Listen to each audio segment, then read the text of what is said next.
Hello everyone, so welcome to this PDS Lab assignment 1. So today we will be starting with PDS brush up mainly on the linked list. So one point that I want to make before I start discussing about this assignment.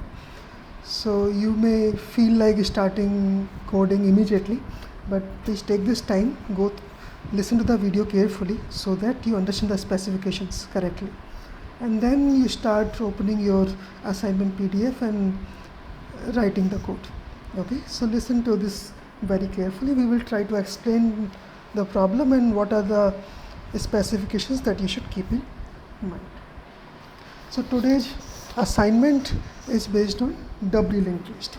Okay, so you all know a singly linked list where what happens at every node. So you have at every node you store the data and a pointer to the next. So it's a next pointer so that you can traverse the list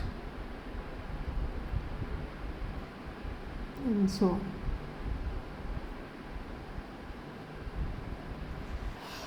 Okay, and additionally you may have a head pointer. You will have a head pointer so that you can start the traversal. So this is a singly linked list where each node has a data value and a pointer to the next node. Now, and for the last node, this value will be null. It will point to null. Okay. Now, so in singly linked list, you can only traverse from left to right. You can start from this data.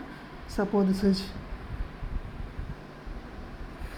5, 7, 6 and so on. So you will traverse from left to right and you will print 5, 7, 6. Okay, so you can traverse from left to right. But this can be extended to a doubly linked list. Okay, so what would happen in a doubly linked list? So in a doubly linked list, you will have at each node, you will have two pointers. One to the next node, one to the previous node. So this is like this is shown in this picture. So you have a data value and you have two pointers to the previous node and to the next node. Okay, so for the first data value, the previous pointer will be null and the next pointer will actually be the location of the next node. And similarly in the next node you will have the data pointed to the previous node, pointed to the next node. So like that. So now, so what you can see here, so if you have a doubly linked list, now you can traverse in both the directions. So you can go from left to right, you can also go from right to left.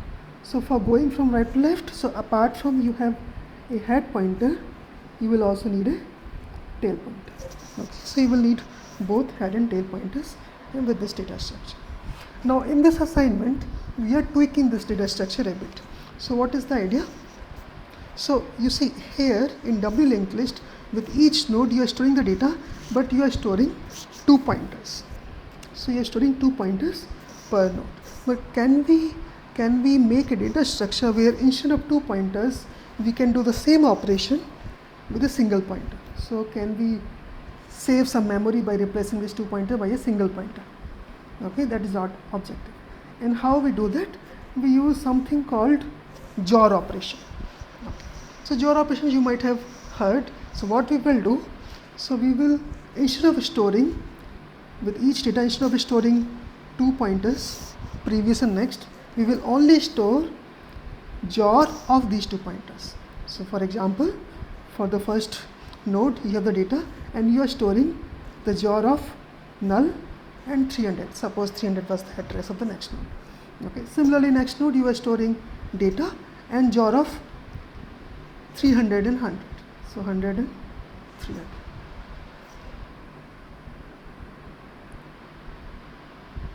So like that, you at every node you store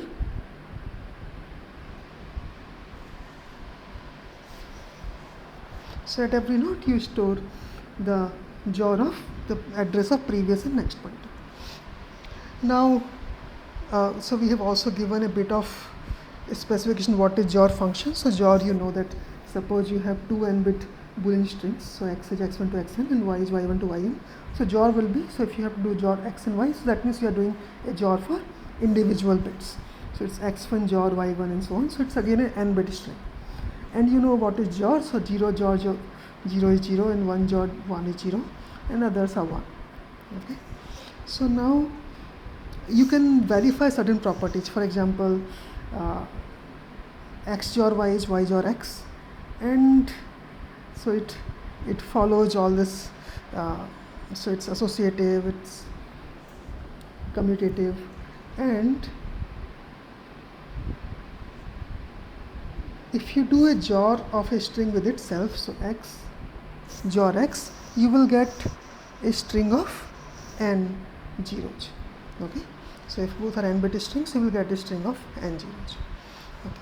Now, why we are showing you all these operations? So because once you know that, now you can convince that whatever operation you could have done by a doubly linked list, you can still do using the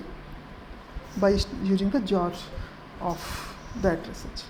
So you can try to convince yourself. So for example, see, what is important is that here you should know the address of both the previous and the next node.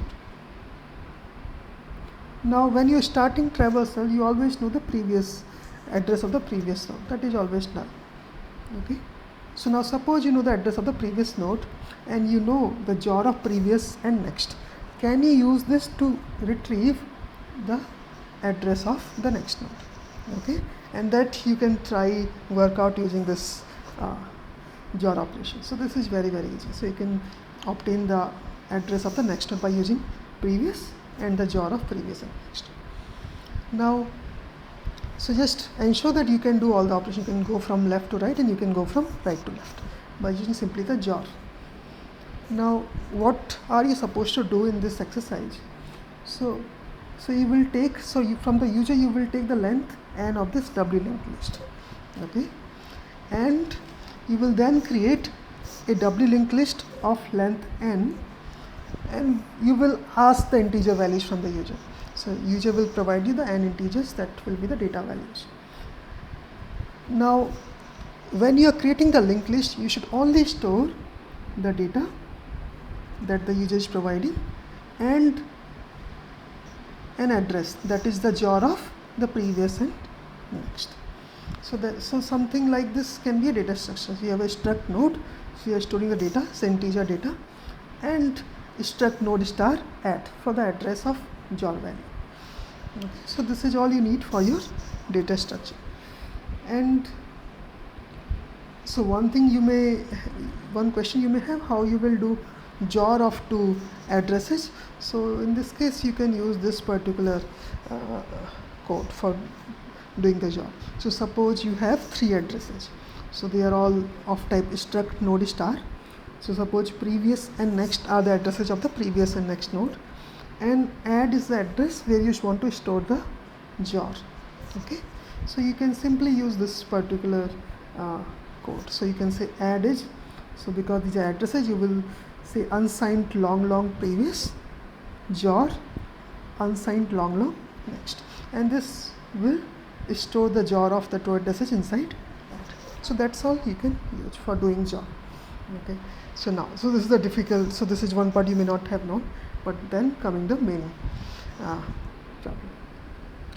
So like in every doubly linked list, I said you have to maintain a head and tail pointer. Similarly here you will maintain a head and a tail pointer. Okay, so when you are creating this linked list, you are data structure, you are creating this and you are storing the head and tail pointer. Now in the first part, see, everything you have to do in a single program, so but you do one by one. So in the first part you traverse this doubly linked list both from front to end and from end to front. Okay, so this is how your prototype will be. So you have to write 2 functions, they are both of type void, you're not returning anything. So in the function traverse from front to end, you pass the head pointer, okay, and you will traverse from front to end and you will print the values from front to end. Okay, similarly the other function traverse from end to front, you will pass the tail pointer and you will traverse from end to front. Okay, and you will print those values. That's all in part 1. So you are not doing any changes to your linked list, you are just printing some values. Now in the second part, you are now you have to now reverse your W linked list. Okay, so here you will have to change your linked list. Okay, so now very important point. So your linked list is already created in the starting. Now you should not create any new node. Okay, so it's not that you start creating something new or you create new nodes. The node should remain the same. You should not change any data field. Data field should remain the same, but you are allowed to change the addresses. You can change the addresses as required. And finally, you should have the head and tail pointer stored. So this function again is of type void, so that means you're not returning anything. Whatever the new linked list will be there, you will create that, and the head and tail pointer will be stored. And because the head and tail pointer may undergo change, so that's why you have to pass a double pointer here. So you cannot pass the head pointer because this may undergo change. Similarly for tail. So you pass a pointer to both of these. So you're passing struct node star star head and struct node star star tail. Okay. So it's not like traversal. Here the linked list itself is going to change. Okay. So you will reverse it now. And once you have reversed, what you will do, you will use the function in part 1 to traverse the new list from front to end. Okay, so now the new list is created, you will traverse from front to end, but the output should be same as the output of traversing from end to front of the initial list. Okay, so this output and this output will be exactly similar. Okay, but now the linked list is just reversed. So okay, now comes the third part. So in the third part, what you are doing, you are now transforming the linked list, this W linked list, into having alternate values. So what are the alternate values? So you will take a value from the beginning, then you will take a value from the end, and then you will take a value that is the second element, then the second last element. So for example, suppose you have a linked list that has these data points T3, 10, minus 12, 34, minus 10, minus 50. Let us say these are the data values. So what you will do in this part 3, you will first have to you will have to create the linked list such that the first element will be 10.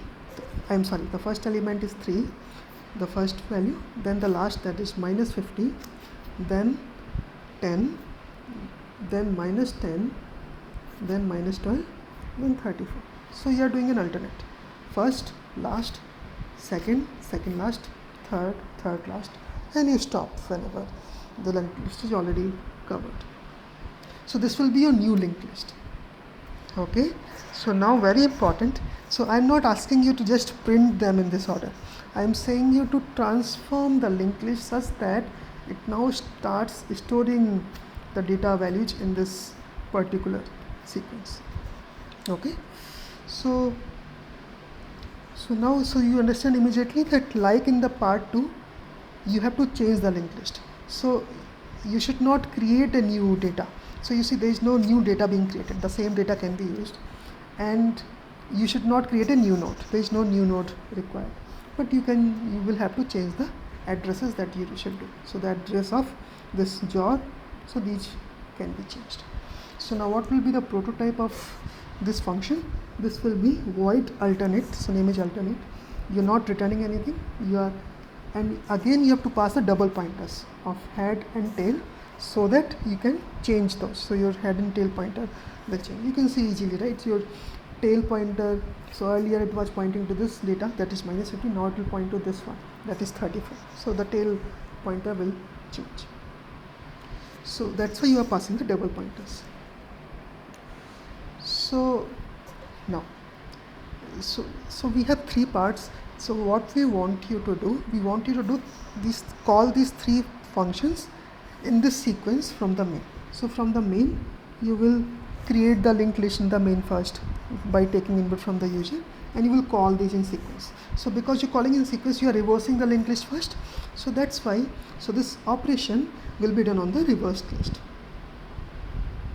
So reverse list, okay. So you will take the reverse list as input and do the transformation.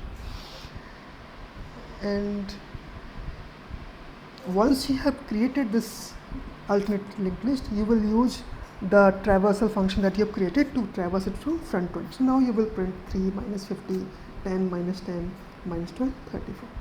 Okay. So now one hint here.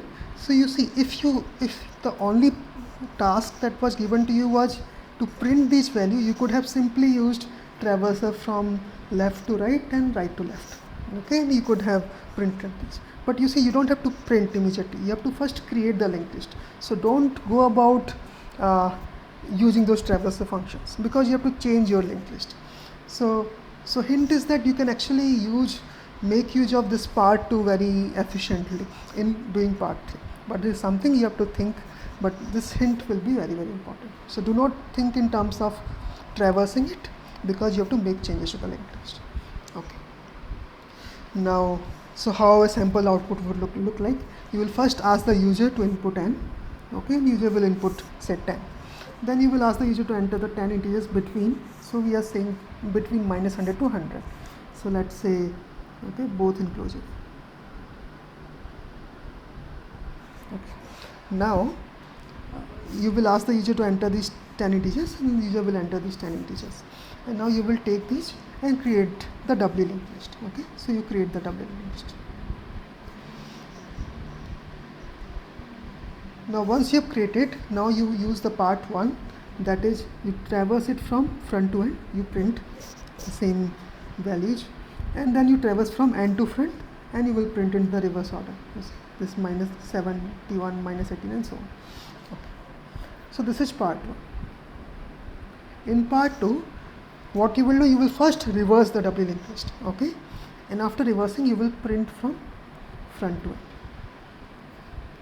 Okay, so you see this output is same as this output, because you are reversing it and traversing from front to end. And finally, the alternate one, you will first create the doubly linked list that stores the alternate values. So minus 71, then 3, then minus 18, then 10, and so on. So it first creates a doubly linked list and then prints from left to right. Okay, and that is your assignment. Now, so you have to be very careful in submitting your program over Moodle. So you should make sure you use the correct file naming convention. So the convention we are using is that you'll first write your complete roll number in caps. Okay, please ensure caps. Then an underscore your group. So something like 19CS 30098. Okay, I know this roll number will not be there. And underscore your group. So yeah, you have G, and use the 2 digits. So if your group is G1, just write G01, and then assign 1 .c. And in case you are using CPP, just use .cpp. And we have already discussed yesterday that even if you are writing a CPP program, then you cannot use something that is very specific to C++. Okay, you have to use still code in C style. So this is the assignment based on your previous revision. So the TH will be there, and we will be there to help you in case you have any doubts. So make sure you have registered over Moodle, and you have to only submit one program file. You can't submit multiple program files for multiple parts. Only one file you have to submit, and you have to submit by 5 p.m. Okay, this is cutoff time. Now Moodle might show you a different time, but this is only to take care of some discrepancy between the timings of Moodle and your watch. Okay, so do not see, okay, if it is giving you 5:05 or 5:10, I will only submit at 5:10. You have to submit by 5 p.m. Okay. So okay, all the best.